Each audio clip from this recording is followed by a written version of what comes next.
안녕하세요. 참 있을 때 잘해야 한다는 그 말이 가슴에 사무치네요. 저는 지방에 살고 있는 두 아이의 엄마입니다. 오늘 사연을 보낼 이야기는 저희 부모님에 대한 이야기입니다. 정확히는 얼마 전에 세상을 떠나신 저희 친정아빠에 대한 이야기예요. 저는 외동딸로 자라왔고 저희 아빠는 몫으로 일을 하시며 생계를 유지하셨고 친정엄마는 초등학교 선생님으로 학교에서 일을 하고 있었습니다. 제가 기억하는 저희 집은 참 화목하고 좋았어요. 학원을 갔다가 집으로 돌아오면 분주하게 음식을 하고 있는 친정엄마와 그 뒤에서 몰래 음식을 훔쳐먹던 친정아빠. 씻고 나오면 모두 함께 모여서 먹는 따뜻한 밥 한 끼가 너무 행복했고 그런 행복이 당연한 일이라고 생각했습니다.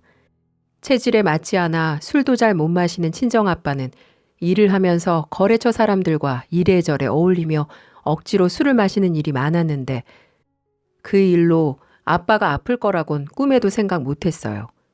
술을 즐겨 하던 사람도 아니었고 딱 업무적인 자리에서만 조금씩 먹는 게 전부였는데 말도 안 되게 건강검진을 통해 간암을 진단받았습니다. 암이라는 그 단어의 무게 때문에 우왕좌왕하고 있는 제 곁에서 친정엄마는 침착하게 이야기를 했었어요. 아빠는 강한 사람이니까 완치 가능할 거야. 그러니까 너 아빠 앞에서 실수라도 울지 마. 괜히 마음 안 좋아지니까. 알지. 아빠 강한 사람인 거 아는데 이건 너무 억울하잖아. 우리 아빠 우리 때문에 힘든 일하고 먹지도 못하는 술 먹어서 그런 거잖아. 꼭 술 때문에 그런 건 아닐 수도 있으니까 너무 깊게 생각하지 말고 너는 또 출근하러 가야지. 여기서 오래 있으면 안 돼. 엄마는 이제 어떻게 할 거야? 아빠 병원 오래 다녀야 하는 거 아니야? 일단 담당 의사랑 어떻게 치료할지 이야기해봐야겠지. 방법을 알아야 내 아빠한테도 설명을 해줄 거 아니야. 늦겠다. 얼른 일하러 가. 당시 저는 결혼을 하고 얼마 지나지 않아 첫 아이를 임신하고 있는 시점이었고 임신 초기라 직장을 다니고 있었기 때문에 대부분의 간호를 친정엄마에게 맡길 수밖에 없었어요. 친정엄마는 간호에 엄청 적극적이었습니다. 다니던 학교는 휴직을 하고 민간요법에서 좋다고 하는 식단을 챙겨서 먹이기 시작하였고 황달 때문에 피부가 노란 친정아빠가 의기소침한 모습을 보일 때면 특유의 유머러스한 모습으로 격려를 하기도 했습니다. 남편과 함께 집으로 병문안을 갔을 때에도 저희 친정아빠는 사위에게 이런 모습을 보이고 싶지 않다고 하며 저희 부부를 꺼려했었어요. 괜히 온몸이 노랗게 변한 모습을 보이면 저희가 더 걱정을 할까봐 그랬겠죠. 친정엄마는 이불을 머리 끝까지 덮고 있는 친정아빠를 보고는 소리가 나게 푸하하 웃더니 양손으로 있는 힘껏 이불을 집어당겨 버렸습니다. 어리둥절한 모습으로 친정아빠는 저와 남편을 마주하게 되었어요. 아이고 이 양반아, 그래도 사위가 왔는데 어떻게 얼굴도 안 비추려고 그래. 이런 거 봐봤자 애들한테 좋을 거 하나 없어. 좋을 거 없다고 시간 내서 온 애들을 안 봐? 얘들아, 앞으로 병문안 올 때 귤 같은 건 절대로 안 사와도 된다. 이 양반 얼굴 한번 봐봐. 노란 게 꼭 잘 익은 귤 같지? 너희 온다고 미리 귤 준비해 둔 거야. 그렇게 심각하게 앉아있지 말고 앉아. 이 사람이 너희 오니까 부끄러워서 그런가 보다. 어서 앉아, 앉아. 저희를 보기 민망한지 몇 번이나 얼굴을 숨기던 친정아빠도 이런 상황이 몇 번 반복되고 나니 저희가 병문안을 가도 자연스럽게 받아들이기 시작했습니다. 첫 아이를 낳고 둘째를 낳기까지 친정아빠는 5년이나 투병 생활을 하셨고 친정엄마도 간호를 하느라 시간이 지날수록 너무 지치기 시작했습니다. 저도 엄마이자 한 남자의 배우자로서 같은 상황이 되었을 때 친정엄마만큼 잘 해낼 수 있을지 자신이 없을 정도로 그 부분 하나는 인정을 하고 있었고 그게 참사랑이라 생각했습니다. 그렇게 길고 긴 5년이라는 투병 생활이 친정아빠가 돌아가시게 되면서 끝이 났습니다. 우리 가정의 정신적인 기둥이자 가장이셨던 아빠는 그렇게 저희를 떠나고 말았어요. 하지만 아버지 마지막 돌아가실 때 저희 가족은 다들 울지 않고 웃으며 아빠를 보내드렸습니다.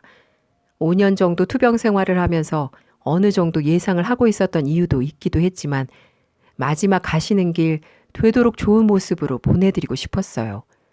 전 아빠의 손을 꼭 잡으며 수미 아빠 힘들어하시는 아빠를 보며 사랑한다고, 아빠 딸로 태어나게 해줘서 감사드린다고 말을 하며 마지막 배웅을 해드렸습니다. 하지만 아빠가 정말 숨을 거두자 절대 울지 않겠다는 다짐과는 달리 그제서야 실감이 나 얼마나 울었는지 모릅니다. 그 후 아버지 장례식을 치러드리고 2달 정도 지났을 무렵이었어요. 혼자 지내기 적적할 것 같아 저희는 주말마다 친정엄마네 집에 가서 시간을 보내고 있었는데 그날은 사뭇 진지한 표정으로 저에게 따로 이야기를 하자고 하더라고요. 저는 남편에게 아이들을 잠시 봐달라고 이야기를 하고 친정엄마를 따라 안방으로 들어갔고 거기서 말도 안 되는 이야기를 듣게 되었습니다. 딸, 엄마도 이제 엄마 인생 좀 살아보고 싶어. 그래서 재혼을 할까 하는데 우리 딸은 엄마 이해해 줄 수 있지? 갑자기 무슨 재혼이야? 진심으로 하는 말이야? 그래, 아빠가 그렇게 가고 나서 나도 안 아픈 곳이 없을 정도로 몸도 안 좋고 앞으로 몇십 년을 혼자 살려니 막막해. 좋은 사람이니까 걱정할 것도 없어. 다른 사람은 몰라도 우리 딸은 엄마 이해해 줄 수 있잖아. 엄마가 재혼하는 걸 내가 뭐라고 하는 게 아니라 아빠가 돌아가신 지 3개월밖에 안 지났는데 지금 재혼을 한다는 건 너무 충동적인 것 같아. 그리고 만난 지 얼마나 됐다고 재혼 이야기가 나와? 2달 정도 만났고 소개로 만난 거라 믿을 수 있는 사람이야. 그 사람이 우리 딸이랑 사위 보고 싶어 하는데 같이 안 만나줄 거야? 100번 양보해서 엄마가 다른 남자 만나는 건 이해할 수 있어. 그래도 지금 시기에 재혼이 말이 돼? 그래서 너는 내가 재혼하는 거 반대라는 거지? 내가 너한테 의견을 구하는 것 같아? 그저 환영받는 재혼하고 싶어서 너한테 말한 것뿐이고 네가 그게 그렇게 정 싫다면 나 혼자서라도 하면 되는 거야. 다른 사람은 몰라도 어떻게 네가 나한테 이럴 수 있는지 이해가 안 되네. 매번 손이 부르트도록 물에 손 담그고 병원비 좀 벌어보겠다고 이 나이에 아르바이트나 하고 그게 어디 쉬운 것 같아? 그 인간 죽고 나서 어디 돈이라도 한 푼 나온 줄 아니? 딸랑 이 집 하나 남기고 갔는데 이것도 병원비 정산하고 뭐 남는 게 있을 것 같아? 그 인간이 그런 거야. 내가 100번 애써서 해주면 뭐하니? 이렇게 뒤통수를 치는데. 엄마, 지금 너무 흥분했어. 아빠도 병원에 있다 보니 실수로 그랬겠지. 됐어. 나 정말 서운하다. 자식이라고 하나 있는 게 힘들 때 도움은 못 될 망정. 네가 준 그 돈들 내가 한 푼이라도 썼을 것 같니? 돈만 보태면 땡이야? 그 돈 줄 테니까 너 나가고 우리 앞으로 보는 일 없도록 하자. 그런 말이 아니라니까. 나는 그냥 너무 급한 것 같다는 말을 하는 거야. 사실 친정엄마가 한 말이 틀린 말은 없었습니다. 저는 집에서 애들 본다고 병원에 매일같이 가진 못했고 그때그때 돈 들어갈 부분이 많다 보니 금전적으로 도움을 드리기는 했지만 실제로 매일같이 붙어서 친정엄마처럼 간호를 하지 못했으니 자식이라고 하더라도 큰 소리를 낼 입장은 아니었다고 생각합니다. 서럽다고 하며 눈물을 흘리는 친정엄마를 보고 있으니 그동안 많이 힘드셨을 친정엄마의 곁에 저보다도 좋은 분이 곁에 있어주는 게 더 나을 수도 있을 것 같다는 생각을 했습니다. 저도 가정이 있고 나이가 어리지 않다 보니 친정엄마의 재혼에도 새아빠라는 생각보다는 함께 사는 동거인이라는 생각이 많이 들었고 새아버지도 저에게 그런 부분을 강요하지는 않았어요. 재혼을 하면서 친정엄마는 새아버지네 집으로 들어가서 살게 되었고 저희 가족이 함께 지내던 집은 텅텅 비어있게 되었죠. 그제야 미루고 미루던 친정아빠의 유품을 정리해야겠다는 생각을 했습니다. 친정아빠가 돌아가시고 나서 친정엄마는 짐들을 싹 다 태워버리자고 이야기를 했지만 저는 그때는 아직 보낼 준비가 되지 않아서 내가 나중에 알아서 정리한다고 했었는데 이제는 시간이 얼마 남지 않을 것 같아 그날 정리하기로 했습니다. 간단한 옷가지들은 정리할 수 있지만 친정아빠가 가장 오래 머물던 서재나 창고와 같은 곳은 언제가 되었든 꼭 제 손으로 친정아빠의 흔적을 일일이 느끼고 정리를 하고 싶어서 놔둔 공간이었거든요. 친정엄마가 집을 팔기로 했다고 한 이상 더 이상 미룰 수 없어서 저는 서재로 들어가 친정아빠의 짐들을 이것저것 정리하게 되었습니다. 책들도 한편에 모아두고 평소 썼던 물건들도 따로 상자에 넣어두고 그렇게 정리를 하다가 책상의 맨 아래쪽 서랍 칸이 잠겨 있는 것을 확인했습니다. 어차피 버릴 책상이었기 때문에 저는 있는 힘을 다해 그 서랍장을 열었고 그 안에는 몇 권이나 되는 수첩과 수많은 녹음기들이 뒤엉켜 있었어요. 그 순간 저는 이상한 기분이 들어서 당장 수첩을 날짜별로 나열한 뒤 수첩을 읽었고 그 수첩에는 몇 년 전 이야기부터 쓰여져 있었습니다. 아빠가 남긴 걸로 추정이 되는 내용들을 보고 저는 시리에 빠지고 말았어요. 2006년 4월 25일. 요즘 잠잠했던 아내가 또 이상하다. 동료 교사라던 그 남자와 만남이 잦고 이제는 나가면 내 전화도 받지 않는다. 마치 내가 의처증이 있는 사람인 것처럼 하는 말을 들을 때마다 마치 내가 정말 의처증이라도 있는 사람같이 느껴져서 가능한 객관적인 사실을 메모해 두어야겠다. 오늘도 낮부터 밤 10시가 넘은 지금까지도 연락이 되지 않는다. 내일은 우리 딸 생일인데 설마 외박을 하진 않을지 걱정된다. 딸아이가 제주도에 가고 싶다고 해서 표도 다 끊어뒀는데 불안하다. 2006년 4월 28일. 결국 아내가 외박을 하는 바람에 딸아이와 둘이 여행을 오게 되었다. 이모네 집에 급한 일이 생겼다고 둘러대긴 했지만 이번에는 단단히 말을 해야겠다. 이런 일이 한두 번도 아니고 너무 힘이 든다. 지금도 딸아이는 세상 모르고 물놀이를 하는데 내 딸의 행복만큼은 깨고 싶지 않다. 저는 처음 몇 페이지를 읽는 순간 온몸에 소름이 돋는 것 같은 기분을 느꼈습니다. 그 수첩은 친정 아버지의 일기였기 때문입니다. 그리고 그 속에 기록된 내용들은 제가 아는 모습과 사뭇 다른 것이라 저를 더욱 힘들게 했던 것 같아요.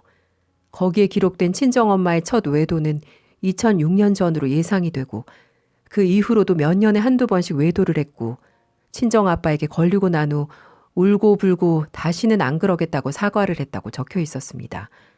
친정아빠는 그런 엄마를 몇 번이나 받아주었다고 쓰여 있었고요. 2013년 9월 4일. 내가 간암이라고 한다. 한평생 가족들을 위해 일을 한 내가 간암에 걸렸다는 사실이 전혀 와닿지 않고 마치 꿈을 꾸는 것 같다. 나이가 들었으니 다른 사람들보다 조금 더 피곤한 것이라 생각했다. 언젠가부터 쓰고 맛없던 술도 무덤덤해진 것이 익숙해진 것이라 생각했는데 내 간이 암에 걸려 둔감해진 걸 이제 알게 되었다. 일을 하다가 김씨의 실수로 손가락 하나가 잘렸을 때가 더 아팠던 것 같은데 암이라는 게 뭐길래 사람을 이렇게 겁먹게 만드는 걸까? 결혼은 했지만 아직도 어린 내 딸 연정이에게 든든한 아빠가 되어야 하는데 자꾸만 속이 쓰리다. 2014년 1월 9일. 이제 아내가 나에게 이혼을 해달라고 한다. 하고 싶은 것도 못하면서 좋은 엄마로 살아왔으니 이제 본인을 놔달라고 한다.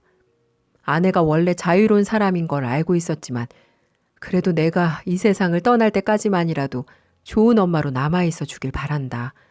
그래야 혼자 남을 내 딸이 이웃남의 자식으로 기억되지 않을 테니까.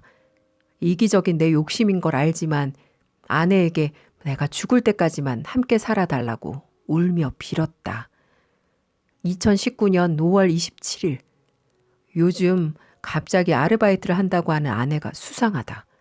일을 하는 걸 질색하는 아내인데 병원비에 보태겠다고 일을 하는 모습이 고맙기도 하지만 한편으로는 겁이 난다.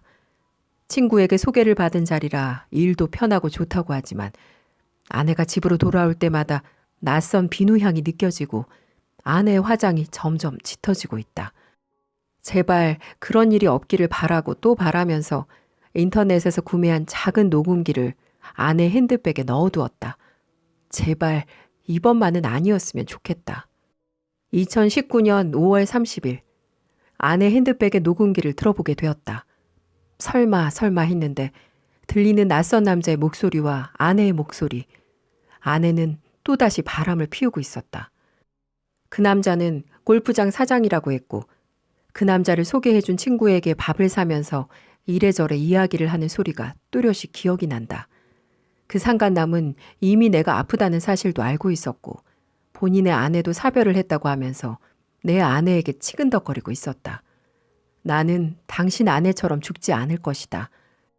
나는 꼭 이 망할 암세포를 이겨내고 내 딸의 든든한 버팀목으로 돌아갈 것이다. 그리고 그때 너희들을 싹 벌할 거다. 2019년 9월 20일. 혼자 거동이 힘들어지고 있는데 아내는 밤이 늦도록 오지 않는다. 아내가 바람을 피우고 있다는 사실을 내가 알고 있다는 걸 알아챈 것 같다. 아내는 이제 내가 죽기를 바라고 있는 사람 같다. 이번 주에는 내 딸이 집에 오기로 했다. 아픈 모습을 보일 수 없어서 남아있던 찬밥을 우걱우걱 먹었다. 너무 배가 고프고 몸이 힘들고 무겁다. 차라리 병원에 입원을 해서 있는다면 아내가 조금이라도 날 봐줄까? 안방에 걸려있는 우리 가족의 행복했던 모습이 너무 아득하게 느껴진다. 나에게 저런 시간이 있기는 했던 걸까? 혹시 그 시절이 꿈이었던 건 아니었을까? 어디서부터 잘못된 건지 모르겠다. 2019년 10월 2일. 내일이면 병원에 가야 한다. 내가 살아서 돌아올 수 있을지 알 수 없다. 혹시나 내 딸에게 피해가 갈까 봐서 결국 아무것도 할 수 없다. 이런 무력한 나라도 내 딸은 이해해 줄까? 이제 그만 포기하고 싶다. 이번 항암 치료는 또 얼마나 아플까?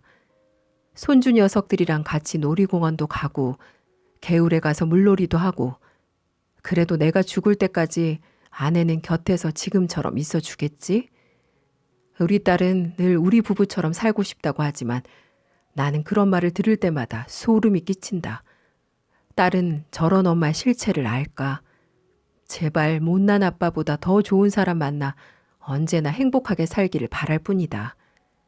그리고 일기는 끝이 났습니다.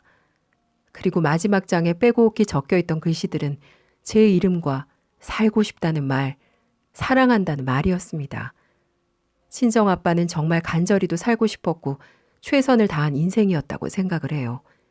저는 그 자리에서 일기장을 안고 한참을 울 수밖에 없었습니다. 5년간 아픈 친정아빠를 간호하면서 희생적인 삶을 살고 있었다고 생각한 친정엄마의 착한 척 연기에 저는 진심으로 정이 떨어지는 것을 느꼈고 녹음기와 일기장을 갖고 집으로 돌아갔습니다. 집에서 며칠 밤을 새우도록 그 녹음기에 들어있던 녹음 파일을 전부 듣고 또 들었습니다. 상상 이상의 더럽고 추악한 모습에 저는 친정아빠를 대신해서 이 사실을 터뜨리기로 결심했습니다. 그동안 얼마나 혼자서 마음을 졸이며 살았을지, 아픈 몸으로도 얼마나 엄마가 다시 돌아오길 바랬을지 아빠가 남긴 일기를 보고 전 알 수 있었어요. 하지만 엄마는 끝내 아버지의 바람을 저버리고 다른 사람과 선을 넘어버렸습니다. 그래서 전 아빠 대신에 조금이라도 복수를 해주고 싶었어요.